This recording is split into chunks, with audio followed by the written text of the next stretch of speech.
Hello students, मैं अदिति चौधरी स्वागत करती हूँ आपका प्रतिस्पर्धा क्लासेस के डिजिटल प्लेटफॉर्म पर। आई होप कि आप सब बढ़िया होंगे, स्वस्थ होंगे और मस्त होंगे। हमने अपनी लास्ट क्लास में अपना थोड़ा सा चैप्टर पॉलीमर का स्टार्ट कर दिया था, कुछ चीज़ें उसमें पढ़ भी ली थी। अब हम उसको आगे कंटिन्यू करने वाले हैं, ठीक है।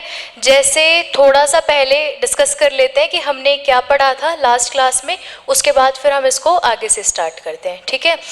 सबसे पहले जो आपने पढ़ा था पॉलीमर के लिए, इसमें पॉलीमर में सबसे पहले आपने पढ़ा था कि जो पॉलीमर है वो दो शब्दों से मिलके बना है, एक है पॉली और दूसरा है मर, ठीक है। पॉली का मतलब होता है बहुत सारी, यानी कि मैनी, और मर का मतलब होता है यूनिट्स।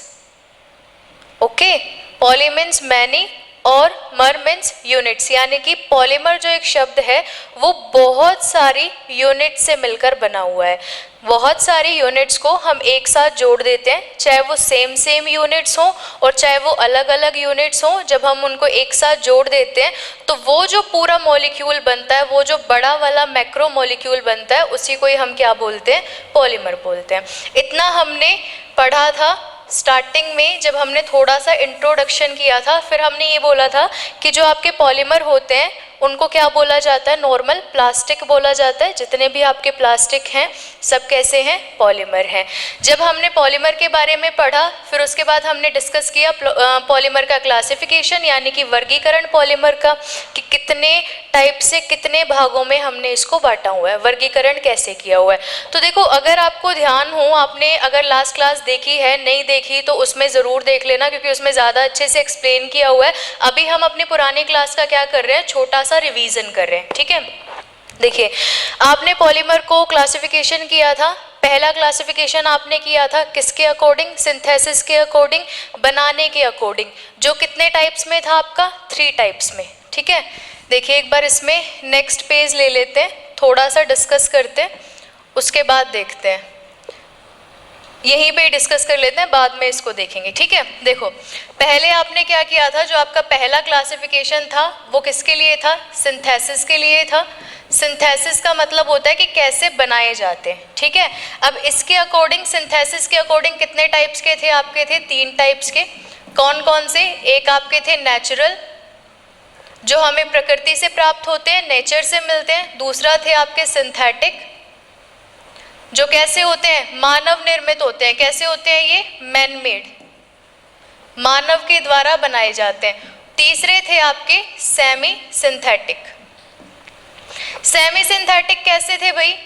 जैसे आपके नेचुरल तो थे जो प्रकृति से प्राप्त होते हैं, सिंथेटिक थे जो मैनमेड होते हैं, जो मनुष्य बनाते हैं। सेमी सिंथेटिक में कौन से आएंगे? सेमी सिंथेटिक में आपके वो पॉलीमर आते हैं जो हमें प्रकृति से प्राप्त होते हैं, परंतु हम उसमें अपना कुछ अधिशोषण करके उसमें कुछ चेंजेस करके क्या करते हैं? उसको कुछ अच्छी वैरायटी का पॉलीमर बनाते हैं। यानी कि जैसे नेचुरल तो हमें मिला ही है, जो भी मिला है, अब हम चाहते हैं कि इससे हम कुछ और बनाएं, तो हम क्या करेंगे? उसमें एक्स्ट्रा चीज़ें ऐड करेंगे। जब हम उसमें एक्स्ट्रा चीज़ें ऐड करते हैं, फिर जो पॉलीमर बनता है आपका, वो कैसा पॉलीमर होता है? सेमी सिंथेटिक पॉलीमर होता है। तो ये था आपका पहला क्लासिफिकेशन। अब आ जाते हैं दूसरे क्लासिफिकेशन पे। तो दूसरा क्लासिफिकेशन जो था आपका, वो था आपका स्ट्रक्चर के अकॉर्डिंग, यानी कि संरचना के अकॉर्डिंग। स्ट्रक्चर के अकॉर्डिंग जो था आपका क्लासिफिकेशन, वो भी कितने टाइप्स का था? 3 टाइप्स का। 3 टाइप्स कौन कौन से थे? एक तो था आपका लीनियर, एक थे आपके ब्रांच, और फिर थे आपके क्रॉस लिंक्ड, ठीक है। लीनियर की स्ट्रक्चर कैसी होती है? ऐसी होती है। ब्रांच की स्ट्रक्चर कैसी होती है? ये ब्रांचेस बना दी हमने यहाँ पे, ये ब्रांच की स्ट्रक्चर होती है। अब क्रॉस लिंक्ड की स्ट्रक्चर कैसी होती है? जब ये दो लीनियर वाले आपस में जुड़ जाएंगे तो ये क्या बन जाएगा? ब्रांच बन जाएगा। क्या बन जाएगा? एक जाल बन जाएगा। ये किसकी स्ट्रक्चर थी? आपकी क्रॉस लिंक्ड की स्ट्रक्चर थी, ठीक है। पहला क्लासिफिकेशन यहाँ कर लिया, दूसरा यहाँ कर लिया। अब जो अगला क्लासिफिकेशन था वो था बॉन्ड्स के अकॉर्डिंग, कि कितने बॉन्ड्स जो हैं हमारे स्ट्रॉन्ग हैं। जैसे हमने बोला था कि फाइबर्स होते हैं, उसके बाद इलास्टोमर्स होते हैं, थर्मोसेटिंग होते हैं, थर्मोप्लास्टिक होते हैं। इसके अकॉर्डिंग किया था हमने। इलास्टोमर्स कैसे होते हैं? इलास्टिक की तरह लचीले होते हैं। उसके बाद जो हमारे आते हैं फाइबर्स आते हैं, उनके बीच के बॉन्ड कैसे होते हैं, थर्मोसेटिंग कैसे होते हैं, थर्मोप्लास्टिक कैसे होते हैं। बताया था ना आपको कि जब हम किसी भी पॉलीमर को पिघला देते हैं और वापस वो उसी फॉर्म में आ जाता है तो वो क्या होता है?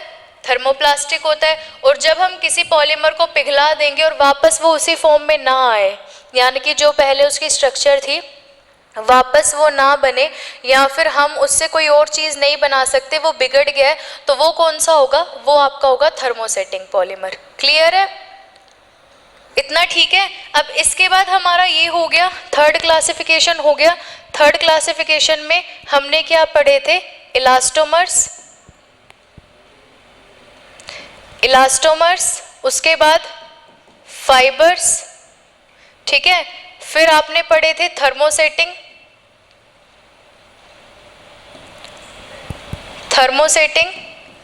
एंड लास्ट थे आपके थर्मोप्लास्टिक। ओके, इतना था आपका पोर्शन। ये आपके हो गए थे तीसरे टाइप के। अब आपके लास्ट एक चौथे टाइप के क्लासिफिकेशन थे, जो थे पॉलीमराइजेशन की प्रोसेस के अकॉर्डिंग। हमें पता है कि हमारी जो पॉलीमराइजेशन की प्रोसेस है वो कितने टाइप से हो सकती है? 2 टाइप से हो सकती है। या फिर जो हमारे पॉलीमर हैं वो कितने टाइप से बनाए जाते हैं? 2 टाइप से बनाए जाते हैं। कौन कौन से 2 टाइप होते हैं भाई? देखो, पॉलीमराइजेशन की जो हमारी प्रोसेस है, बहुलकीकरण की जो हमारी प्रोसेस है, उसको हमने 2 टाइप से किया था। एक आपके थे एडिशन पॉलीमर और एक थे कंडेंसेशन पॉलीमर। ऐसा ही था ना, addition polymer and condensation polymer. ये था आपका 4th वाला टाइप, यही था। अब आपने सारे क्लासिफिकेशन पढ़ लिए हैं, वापस से रिपीट हो गए हैं आपके। ये पहले वाले, फिर ये दूसरे, ये तीसरे, और ये हमारा लास्ट वाला जो क्लासिफिकेशन था वो हमने ख़त्म किया अभी। तो क्लासिफिकेशन आपने लास्ट लेक्चर में पढ़ा, सबके बारे में पढ़ा, एक एक जो आपका क्लासिफाइड किया था आपने, एक एक चीज़ सबके बारे में पढ़ा। अब हमने लास्ट क्लास में डिस्कस जो करना था, लास्ट हमने जो क्लास छोड़ी थी वो हमने क्लास छोड़ी थी हमारे पॉलीमराइजेशन की प्रोसेस को लेके, ठीक है। अब हम आज आगे से यहाँ से कंटिन्यू करते हैं। जो आपकी पॉलीमराइजेशन की प्रोसेस है वो कितने टाइप की होती है और उसको आगे फर्दर कितने टाइप्स में डिवाइड किया हुआ होता है, ठीक है। देखो, जैसे आपकी जो पॉलीमराइजेशन होता है, 2 टाइप के पॉलीमर होते हैं, एक एडिशनल होते हैं और एक कैसे होते हैं? कंडेंसेशन, ठीक है। एडिशन पॉलीमर कब बनते हैं? जब हम ऐसी 2 यूनिट्स को आपस में मिलाते हैं, ऐसी 2 यूनिट से हम पॉलीमर बनाते हैं जो 2 यूनिट्स का कुछ भी पार्ट, एक्स्ट्रा पार्ट बाहर ना निकले, ठीक है। समझ रहे हो कहने का मतलब क्या है? कि जब आप 2 यूनिट्स को मिलाओगे तो पूरी वो 2 यूनिट का ही क्या बन जाए? पॉलीमर बन जाए। कंडेंसेशन पॉलीमर में क्या होगा? जब आप 2 यूनिट्स को मिलाते हो तो उसमें से कुछ ना कुछ पार्ट क्या निकले? बाहर निकले। पॉलीमर तो बनेगा, पॉलीमर तो एडिशन में भी बनेगा, पॉलीमर कंडेंसेशन में भी बनेगा, पर एडिशन में क्या होता है? कोई भी आपका एक्स्ट्रा पार्ट जो है वो बाहर नहीं निकलता। कंडेंसेशन में क्या होता है कि एक्स्ट्रा पार्ट बाहर निकलता है। एग्जाम्पल के लिए देखो यहाँ पे, जैसे हम बात करते हैं सबसे पहले एडिशनल पॉलीमर की, ठीक है।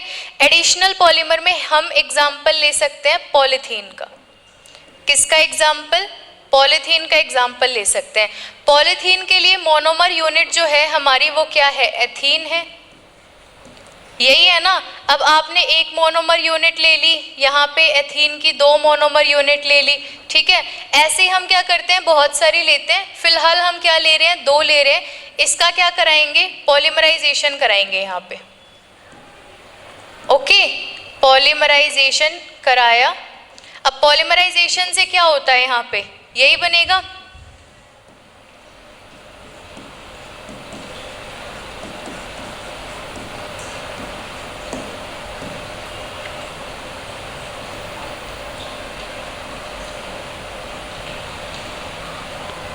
ऐसा ही होगा ना भैया। आपका जो बॉन्ड है वो ऐसे ही तो बनेंगे।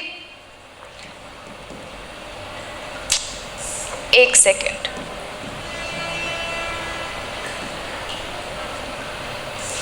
देखो ये यहाँ पे CH CH ऐसे अगर आपने कितने लिए हैं, N टाइप्स के लिए हैं, तो यहाँ पे जो आपके हैं वो N टाइप्स के क्या बन जाएंगे, पॉलीथीन बन जाएंगे। क्योंकि आपको 2 यूनिट नहीं, आपको काफ़ी सारी यूनिट्स लेनी पड़ेंगी और ऐसे क्या बन जाएंगे, आपके पॉलीमर बन जाएंगे। यहाँ पे ये जो है इनके बॉन्ड कार्बन वाले वो क्या हो जाएंगे, ब्रेक हो जाएंगे। ठीक है, अब देखो यहाँ पे ये तो था एडिशन का पॉलीथीन। कंडेंसेशन का देखते हैं। कंडेंसेशन में हम लेते हैं नायलॉन 66 का एग्जाम्पल। नायलॉन 66 का एग्जाम्पल लेते हैं। नायलॉन 66 की जो मोनोमर यूनिट्स हैं वो क्या होती हैं,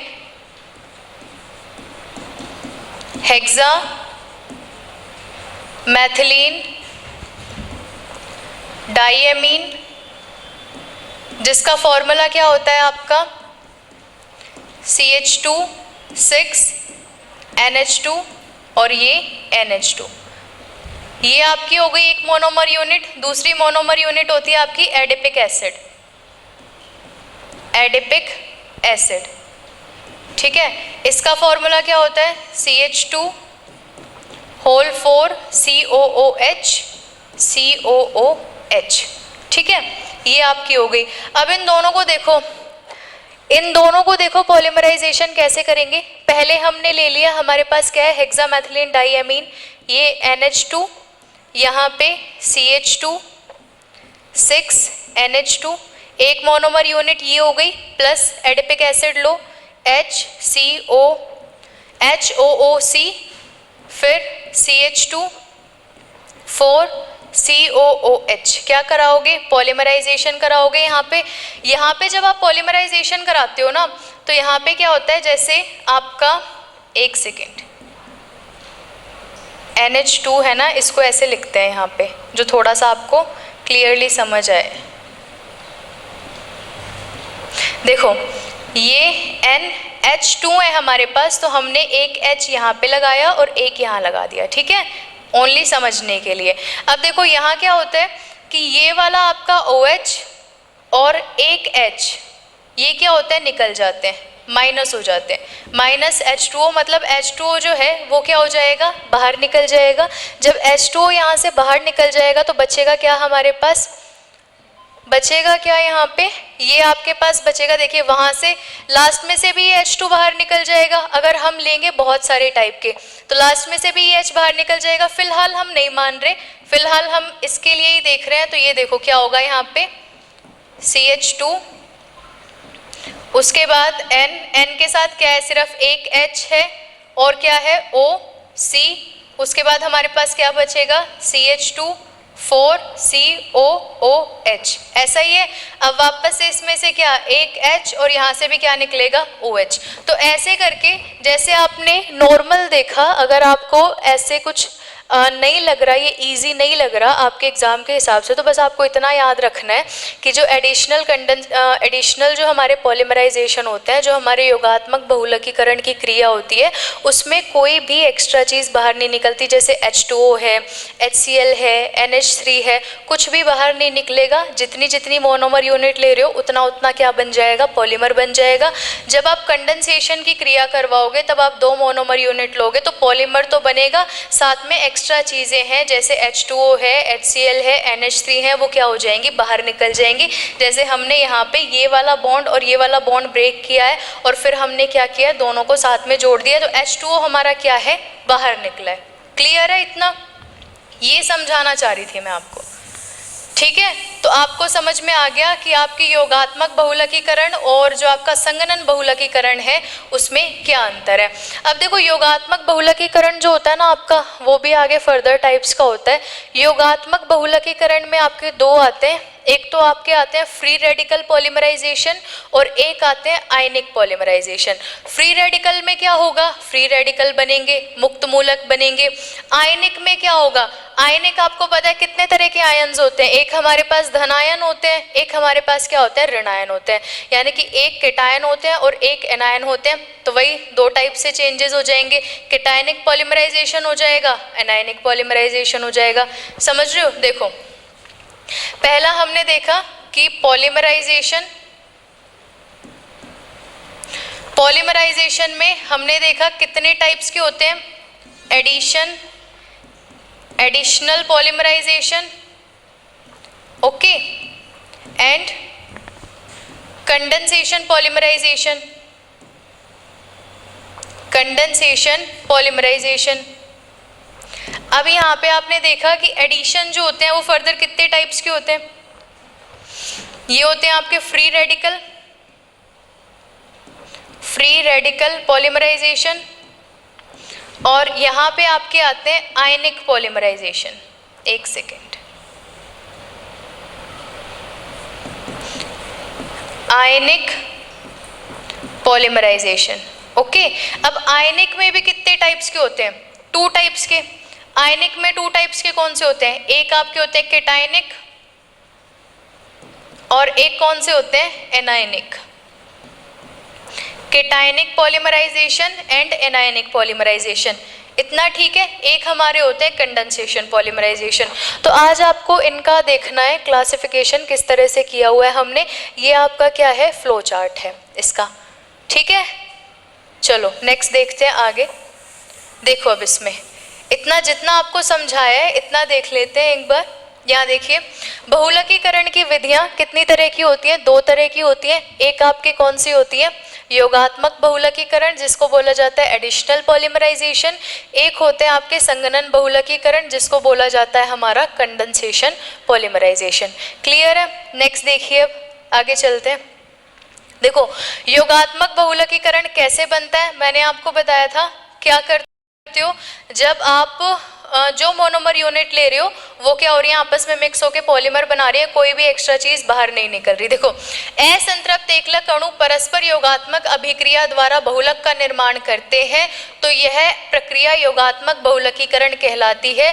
क्रियाशील अणु की प्रकृति के अनुसार योगात्मक बहुलकीकरण कितने प्रकार का होता है, 2 प्रकार का होता है। इसमें जो मेन चीज है वो क्या है कि जो मोनोमर यूनिट है हमारी वो क्या होती है, ऐड होती है आपस में, और कोई भी आपका small element, small particle remove नहीं होता, ठीक है।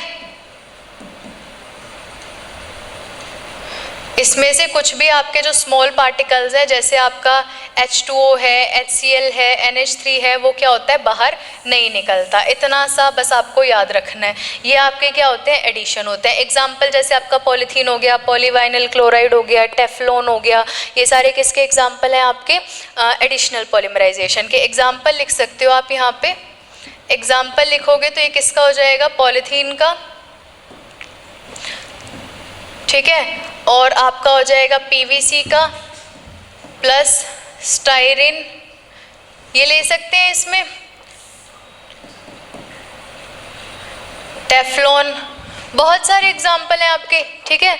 इसके बाद ये किस में आ जाएंगे, आपके एडिशनल में आ जाएंगे। अब यहाँ पे लिखा हुआ है कि एडिशनल हमारे योगात्मक जो बहुलकीकरण होते हैं वो कितने तरह के होते हैं आपके, वो होते हैं 2 तरह के। 2 तरह के मैंने आपको बताया, एक कौन से, फ्री रेडिकल, और एक आपके कौन से होते हैं, आयनिक वाले। अब इनको पढ़ते हैं आगे। देखो मुक्त मूलक योगात्मक बहुलकीकरण और आपका आयन योगात्मक बहुलकीकरण कितने प्रकार के होते हैं, 2 प्रकार के। मुक्त मूलक में क्या होंगे, मुक्त मूलक बनेंगे आपके, क्या बनेंगे, फ्री रेडिकल बनेंगे, ठीक है, रिएक्शन में।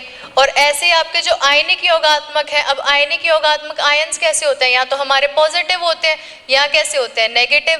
तो पॉजिटिव जब होंगे तो उनको क्या बोलेंगे हम, धनायन बहुलकीकरण, और जब नेगेटिव होंगे तब उनको क्या बोलेंगे, ऋणायनी बहुलकीकरण। तो ये आपके किसके एग्जाम्पल, मतलब किसके क्लासिफिकेशन है, आपके आयनिक योगात्मक बहुलकीकरण के क्या है, क्लासिफिकेशन है। बस इतना क्लासिफिकेशन आपको थोड़ा सा दिमाग में रखना है, एक्स्ट्रा चीज़ें दिमाग में नहीं रखनी। अब देखो मेन जो आपसे क्वेश्चन पूछते हैं या फिर जिसका डेरिवेशन भी आता है आपका, मैथमेटिकल जो क्वेश्चन आता है पॉलीमर से, वो आता है आपका इसके अकॉर्डिंग। आगे आपके आएंगे 2 फॉर्मूले पॉलीमर से रिलेटेड, एक आपका आएगा नंबर एवरेज के लिए और एक आपका आएगा मास एवरेज के लिए। दोनों फॉर्मूलाज आपको लर्न रखने हैं एकदम, क्योंकि जो भी क्वेश्चन आता है वो बहुत ईजी क्वेश्चन आता है केमिस्ट्री से पॉलीमर का, और सीधा सीधा क्वेश्चन आता है। आपको मास दिया होता है, नंबर दिए होते हैं, सिर्फ आपको फॉर्मूला याद होना चाहिए। आप क्या रखोगे, वैल्यू उसमें रखोगे और आपका आंसर आ जाएगा, ठीक है। देखो औसत द्रव्यमान या अणुभार के रूप में निम्न दो प्रकार से व्यक्त करते हैं। एक आपका होता है संख्या औसत अणुभार और एक होता है भार औसत अणुभार। देखो, संख्या औसत अणुभार और भार औसत अणुभार। अब संख्या में क्या होता है, संख्या को आप शो करते हो स्मॉल n से, भार को शो करते हो m से। जब हम संख्या की बात करते हैं तो हम इसको लिखेंगे ऐसे mn से, और जब हम भार की बात करते हैं तब हम इसको लिखेंगे w से, mw। w का मतलब होता है वेट, ठीक है। दोनों में n और m का यूज होगा, यानी कि आपके नंबर्स का यूज होगा और किसका यूज होगा, मास का यूज होगा। दो तरीके से आप पॉलीमर को पता लगा सकते हो, पॉलीमर के नंबर के अकॉर्डिंग और पॉलीमर के वेट के अकॉर्डिंग। दोनों में किसका पता लग रहा है, अणुभार का पता लग रहा है। देखो कैसे, एक संख्या के आधार पर और एक भार के आधार पर, दोनों में क्या पता लगा सकते हो कि जो आपका पॉलीमर है वो कितना है, कितना बना है, ये आप दोनों में पता लगा सकते हो। अब यहाँ देखो, बहुलक अणु में उपस्थित एकलक अणुओं की संख्या को बहुलक की क्या कहते हैं, कोटि कहते हैं। एकलक अणुओं की संख्या ही क्या कहलाती है, बहुलीकरण की क्या कहलाती है, कोटि कहलाती है। जितने बहुलक अणु में उपस्थित एकलक होंगे, जितनी मोनोमर यूनिट्स होंगी, वो आपकी क्या कहलाएंगी, बहुलकीकरण की कोटि कहलाएंगी। ठीक है, समझ में आ गया कोटि क्या होगी। सिर्फ क्या याद रखना है, एकलक अणुओं की संख्या याद रखनी है, मोनोमर जो आपकी यूनिट्स हैं उनके नंबर आपको पता होना चाहिए, बस इतना ही है बहुलकीकरण की कोटि के लिए। नेक्स्ट देखो, अब ये फॉर्मूला मैं आपको बता रही थी कि ये जो है हमारा, ये कौन सा है, नंबर एवरेज वाला है। देखो यहाँ पे लिखा हुआ है ना, संख्या औसत अणुभार नंबर एवरेज मॉलिक्यूलर फॉर्मूला किससे शो करते हैं, mn से शो करते हैं, capital M and small n। अब ये वाला जो आपका सिंबल है इसको बोला जाता है साई। क्या बोला जाता है, साई। साई किस लिए यूज होता है, जब हम बहुत सारी चीज़ों का सम करते हैं, एडिशन करते हैं, तो बार बार हम सम का साइन नहीं लगाते, बार बार हम प्लस यूज़ नहीं करते, तो हम क्या यूज़ करते हैं, सिग्मा बोल दो इसको, ठीक है, सिग्मा बोल सकते हो आप। तो इसका यूज़ करते हैं किसके लिए, एडिशन के लिए। किसके लिए यूज करते हैं, एडिशन के लिए। इसका मतलब क्या है, MI का हम क्या कर रहे हैं, एडिशन कर रहे हैं। सेम नीचे वाले पोर्शन में क्या कर रहे हैं, NI का एडिशन कर रहे हैं। जितने भी आपके n हैं यानी कि नंबर है, I का मतलब है इन्फिनिटी वैल्यू तक। जितने भी आपके मास हैं या जितने भी आपके नंबर हैं उनको इन्फिनिटी वैल्यू तक काउंट करने के लिए हमने I यहाँ पे यूज किया है। ये जो आपका सिंबल है ये आपका किसका है, एडिशन का सिंबल है। इसके बाद MI अपॉन NI इसका क्या होता है, फॉर्मूला। M मतलब मास और N आपका होता है नंबर ऑफ पॉलीमर्स। ठीक है, यहाँ पे लिख लेते हैं, M इज इक्वल टू है आपका मास और N जो है आपका वो क्या है, नंबर ऑफ पॉलीमर्स। ओके, ठीक है, ये फॉर्मूला क्लियर हो गया। अब हमने कौन सा पढ़ लिया, नंबर एवरेज वाला पढ़ लिया। अब हम कौन सा पढ़ेंगे, वेट एवरेज वाला। वेट एवरेज में जैसे नंबर एवरेज को किससे शो किया था, n से शो किया था। अब वेट एवरेज में m और w, क्योंकि निकाल तो हम क्या रहे हैं, मॉलिक्यूलर वेट ही निकाल रहे हैं ना, निकाल तो यही रहे हैं, तो इसको किससे शो करेंगे, m से। अब किसके अकॉर्डिंग निकाल रहे हैं, यहाँ हमने निकाला था पॉलीमर के नंबर के अकॉर्डिंग, यहाँ हम किसके अकॉर्डिंग निकालेंगे, जो आपके पॉलीमर है उसका वेट कितना है उसके अकॉर्डिंग निकालेंगे। तो इसके लिए फॉर्मूला क्या हो जाएगा, जैसे आपने यहाँ यूज़ किया था, ये यूज़ कर लिया हमने। अब ये क्या होता है आपका, यहाँ पे कितना था, MI तो ये जो फॉर्मूला होता है ये आपका होता है NI स्क्वायर अपॉन में NI कितना होता है, NI स्क्वायर अपॉन में NI ये क्या होता है इसका फॉर्मूला। थोड़ा सा चेंज है, ज़्यादा चेंज नहीं है। नंबर एवरेज में क्या होता है, MI आता है, यहाँ पे क्या हो गया, MI का स्क्वायर हो गया NI। इसके बाद नीचे नंबर एवरेज में सिर्फ n की वैल्यू आती है, यहाँ पे किसकी वैल्यू आती है, n की भी वैल्यू आती है और m की भी वैल्यू आती है। थोड़ा सा लिटिल बिट डिफरेंस है, ज़्यादा डिफरेंस नहीं है फॉर्मूले में। बहुत ईजी फॉर्मूले, एग्जैक्ट आपको वैल्यू दी जाती है कि इतने आपके पास क्या है, n की वैल्यू है, इतना आपके पॉलीमर का क्या है, मास है। आप बस इसमें रखोगे और क्या आ जाएगा आपका, नंबर एवरेज या फिर क्या आ जाएगा, वेट एवरेज मॉलिक्यूलर फॉर्मूला आ जाएगा। किसके लिए, पॉलीमर के लिए। देखो नेक्स्ट देखो, हाँ जी, ये मैं आपको बता रही थी, ये आपका कौन सा है, भार औसत अणुभार, जो अभी हमने पिछली स्लाइड में डिस्कस किया है। MW से इसको शो करते हैं। यहाँ पे हमारा सिंबल किसका, एडिशन का, Mi का स्क्वायर Ni अपॉन में Mi Ni, और इसका क्या हुआ है, एडिशन हुआ है। ये किसका हो जाएगा, हमारा वेट का मॉलिक्यूलर फॉर्मूला हो जाएगा। ठीक है, नेक्स्ट देखते हैं अब इसमें आगे जी। अब ये जो आगे आपका शुरू हुआ है ना, ये आपका थोड़ा सा इम्पोर्टेंट टॉपिक है, क्योंकि जो अभी हमने पहले पढ़ा उसमें से जो हमारी विधियां हैं वो इतनी ज़्यादा नहीं पूछी जाती कि आपकी योगात्मक क्या होती हैं या संगणन क्या होती है। थोड़ा थोड़ा पूछ लेते हैं कि जैसे हमारा कोई भी मॉलिक्यूल है, कोई छोटा पार्टिकल है, वो किसी अभिक्रिया में, बहुलकीकरण की अभिक्रिया में बाहर निकल रहा है, तो हम उसको क्या कहते हैं, कौन से बहुलकीकरण में आएगा, वो योगात्मक में आएगा, संघनन में आएगा। तो हम बता सकते हैं किस में आएगा, संगणन में आएगा। ठीक है, उसके बाद वाला जो पोर्शन है हमारा, वो थोड़ा सा न्यूमेरिकल बेस के लिए इंपॉर्टेंट होता है, क्योंकि उससे क्या होता है, सीधे क्वेश्चंस आते हैं आपके। तो दोनों फॉर्मूले आपको लर्न होने चाहिए अच्छे से। अब यहाँ से आपका शुरू होता है इम्पोर्टेंट, क्योंकि यहाँ हम पढ़ने वाले हैं किसके बारे में, रबर के बारे में। अब रबर आपके देखो कैसे होते हैं, रबर आपके होते हैं मेनली दो टाइप के। एक आपके होते हैं नेचुरल रबर, और एक कौन से होते हैं, सिंथेटिक रबर। ठीक है, नेचुरल रबर कौन से, जो हमें सीधा सीधा किससे मिलते हैं, प्रकृति से मिलते हैं। सिंथेटिक रबर कौन से, जो खुद बनाते हैं, वही वाले। अब देखो यहाँ पे प्राकृतिक और संश्लेषित दोनों टाइप के होते हैं। प्राकृतिक वो होते हैं जो हमें नेचर से मिलते हैं, संश्लेषित वो होते हैं जो हम बनाते हैं। ठीक है, अब यहाँ पे ये आपका दिख रहा होगा आपको, क्या है ये, नेचुरल रबर। यहाँ पे दिख रहा होगा कि ये एक पेड़ है, और पेड़ पे क्या लगाया गया, कट लगाया गया, और उससे क्या निकल रहा है, शीर निकल रहा है वाइट कलर का। ये अब जब ये जो निकल रहा है ना, ये जमा किया जाता है एक पात्र में, और पात्र में जमा करके ये क्या होता है, धीरे धीरे ठंडा होता है, और ये जम जाता है, और कैसा आकार ले लेता है, रबर का आकार ले लेता है, लचीला होता है। देखो इसका जो पेड़ है ना, ये इसका नाम आपका होता है गट्टा पारचा। रबर का जो पेड़ होता है, गट्टा पारचा।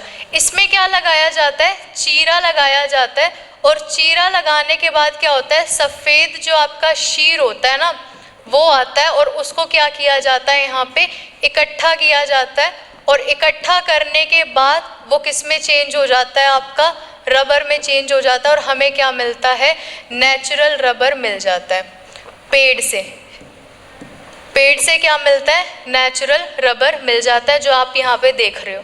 ये आपके रबर का क्या है, ये स्टेम है, जो दिख रहा है ना आपको तना, ये स्टेम है। यहाँ पे क्या किया है, चीरा लगाया है, और यहाँ से चीरा लगाने के बाद ये यहाँ पे रबर जो है वो गिर रहा है आपका, और इसमें क्या हो रहा है, इकट्ठा हो रहा है। अब ये धीरे धीरे क्या हो जाएगा, जम जाएगा यहाँ पे। ठीक है, धीरे धीरे क्या हो जाएगा, जम जाएगा, हमें क्या मिल जाएगा, नेचुरल रबर मिल जाएगा। अब यहाँ देखो ये कौन सा रबर है, ये सिंथेटिक रबर है भाई। ये कैसा है, सिंथेटिक रबर। सिंथेटिक रबर मतलब चलो नेचुरल तो हमें मिल ही गया, अब हम उसमें क्या कर रहे हैं, थोड़ी और चीज़ें एक्स्ट्रा ऐड कर रहे हैं, उसको ज़्यादा अच्छा बना रहे हैं, उसकी गुणवत्ता को क्या कर रहे हैं, ज़्यादा बढ़िया कर रहे हैं। फिर हमें क्या मिला है, सिंथेटिक मिला है, या फिर जो मनुष्य द्वारा बनाया गया है, कैसा बनाया गया है, सिंथेटिक बनाया गया है ना। अब इसके बाद देखो ये है आपका वल्कनाइज्ड रबर। वल्कनाइज्ड रबर आपको दिख रहा होगा यहाँ पे। वल्कनाइज्ड रबर क्या होता है, वल्कनाइज्ड होता है कि जब आपको जो नेचुरल मिला है ना, उसमें आप क्या कर रहे हो, एक्स्ट्रा एफर्ट डाल के उसको और बेटर कर रहे हो। सिंथेटिक में क्या था, जो मैन मेड है, मनुष्य द्वारा बनाया गया है। वल्कनाइज्ड में क्या है कि आप इसमें क्या करते हो, कुछ मात्रा में सल्फर जो है उसके साथ इसकी रिएक्शन कराते हो, सल्फर से क्या करते हो, इसको सही करने की कोशिश करते हो, तो वो जो आपका रबर बनता है ना, फिर उसको बोलते हैं वल्कनाइज्ड रबर या फिर वल्कनीकृत रबर। किससे बनता है, ये सल्फर से बनता है। दिख रहे होंगे ना एग्जाम्पल, ये जो आपका टायर है रबर का है, बट कैसे रबर का है, वल्कनाइज्ड रबर का। यहाँ पे आपको ये इरेजर दिख रहा है, कैसा है, सिंथेटिक रबर। और ये तो हमें दिख रहा है, ये क्या है, पेड़ से मिल रहा है, ये किसका है, प्योर फॉर्म है रबर का। ठीक है, नेक्स्ट देखो अब आगे देखिए प्राकृतिक रबर के बारे में जो जो जरूरी चीजें हैं। प्राकृतिक जो रबर है वो एक बहुलक है, ठीक है। इसमें प्रत्यास्थ गुण पाए जाते हैं, इसलिए इसे प्रत्यास्थ बहुलक भी कहते हैं। अत्यधिक कैसा होता है, नरम होता है। देखा है ना आपने रबर, देखा है ना रबर कैसा होता है, अत्यधिक नरम होता है। उत्पादन रबर के पेड़ हेविया ब्रासिलियोनिस गट्टा पार्चा कहते हैं। ये इसका क्या है, केमिकल नेम है। केमिकल नेम है इसका, उसके बाद ये इसका नाम है जो वो है हिंदी नेम, हिंदी में बोलते हैं गट्टा पारचा। ठीक है, किया जाता है। रबड़ के पेड़, जो रबड़ के पेड़ हैं वो कहाँ कहाँ पाए जाते हैं? श्रीलंका में, अफ्रीका में, अमेरिका में, इंडिया में, इंडोनेशिया में। ये लिखा हुआ भारत, श्रीलंका, इंडोनेशिया, मलेशिया और दक्षिण अमेरिका में क्या पाए जाते हैं? रबर के पेड़ पाए जाते हैं। देखो सबसे पहली चीज़ हमने क्या पढ़ी कि ये प्रत्यास्थ होते हैं, इसलिए इन्हें प्रत्यास्थ बहुलक भी कहते हैं। दूसरी चीज़ हमने पढ़ी कि रबर क्या होते हैं? अत्यधिक नरम होते हैं, सॉफ्ट होते हैं, हमें पता है। तीसरी चीज़ हमने क्या पढ़ी कि ये किस पेड़ से पाए जाते हैं? पेड़ का नाम काफ़ी बार पूछ लिया जाता है कि जो जिस पेड़ से रबर निकलता है या रबर बनाया जाता है उस पेड़ का नाम क्या है। ठीक है, उसके बाद हमने लास्ट में ये देखा कि ये कहाँ कहाँ पाए जाते हैं। ठीक है, ऑप्शन दे दिए जाते हैं, उसमें से पूछ ले कि निम्न देशों में से किस देश में जो रबड़ के पेड़ हैं वो पाए जाते हैं, तो आपके कौन कौन से हैं? भारत, इंडोनेशिया, मलेशिया, उसके बाद दक्षिणी अमेरिका। ये सारे क्या हैं? आपके वो देश हैं जिसमें रबर के पेड़ पाए जाते हैं। आगे देखिए, अब ये रबर के पेड़ हैं, जो इनका यूज़ है वो क्या क्या है? प्राकृतिक रबर प्रमुख रूप से कहाँ कहाँ यूज़ होता है? अरे इतना तो आपको थोड़ी बहुत नॉलेज तो है। रबर क्या, हम पेंसिल का यूज़ करते थे जिस टाइम छोटे थे, जब हम पेंसिल से लिखते थे तो इरेजर होता था, हमारे पास रबर होता था, वो रबर ही तो है एक टाइप का, इरेज करने के लिए काम में लेते थे उसको, वो रबर है। फिर आप गर्ल्स क्या करती हैं? बाल बांधने के लिए जो यूज़ में लेती हैं वो भी रबर ही होता है। उसके बाद अभी आपने देखा रबर से क्या बनते हैं? टायर्स बनते हैं। बहुत सारी चीज़ें आपकी किससे बनती हैं? रबर से बनती हैं। नॉर्मल सी हम यहाँ पे देख लेते हैं एक एग्जाम्पल की तरह, जैसे जूते, फिर बरसाती कोट, बरसाती कोट से मतलब है रेन कोट आपके, गोल्फ की गेंद आदि में किसका यूज़ होता है? रबर का यूज़ होता है। अब इसकी जो संगठन और संरचना है वो ज़्यादातर पूछी जाती है कि जो आपके रबर हैं वो उनकी जो मोनोमर यूनिट है वो क्या है? तो वो है आपकी आइसोप्रीन। ये आपको लर्न रखनी है। ये देखो ये आइसोप्रीन है, आइसोप्रीन का स्ट्रक्चर है ये। ठीक है, आइसोप्रीन का स्ट्रक्चर है C bond C double bond CH2, यहाँ पे भी डबल बॉन्ड CH2 CH3 और यहाँ पे क्या लगा हुआ है? H। किसका स्ट्रक्चर है? आइसोप्रीन का स्ट्रक्चर है। इसका पॉलीमराइजेशन कराएंगे तो यहाँ से हमें क्या मिल रहा है? नेचुरल रबर मिल रहा है। देखो आइसोप्रीन की बहुत सारी यूनिट्स लेनी है। कितनी यूनिट्स लेनी है? N यूनिट्स लेनी है, तब हमें जाके क्या मिलेगा? रबर मिलेगा। इसको इसलिए हम क्या बोलते हैं? पॉली आइसोप्रीन भी बोलते हैं। आइसोप्रीन है ना, पॉलीमर बना रहे हैं तो क्या नाम हो जाएगा? पॉली आइसोप्रीन नाम हो जाएगा। ये आप नोट कर लेना, जब आप रबर के लिए अपने नोट्स बनाओगे तो ये उसमें ज़रूर लिख लेना कि नेचुरल रबर हमें किससे मिलता है? आइसोप्रीन से मिलता है। आपका क्वेश्चन एग्जाम में ऐसे आता है कि जो आपका नेचुरल रबर है उसकी मोनोमर यूनिट क्या है बताइए। ऑप्शन आ जाएंगे, क्या चूज़ करना है उसमें से? आइसोप्रीन चूज़ करना है। स्ट्रक्चर देख लो कैसी है अच्छे से। ठीक है, चलें आगे। नेक्स्ट देखो, अब ये है आपका वल्कनीकरण रबर का, जिसकी हम बात कर रहे थे। वल्कनीकरण की मैंने आपको बताया था कि जो सिंपल रबर होता है उसकी रिएक्शन किससे कराई जाती है? सल्फर से। सल्फर मिला दिया जाता है उसमें। उसके बाद की स्ट्रक्चर यहाँ पे देखो, ये आपके पास पहले था, उसके बाद आपने क्या किया? सल्फर ऐड किया। सल्फर के क्या बन जाते हैं? यहाँ पे बंध बन जाते हैं। ये आपको सल्फर के बंध दिख रहे होंगे, एक सेकेंड देखो, एक ये दिख रहे हैं आपको सल्फर लगे हुए,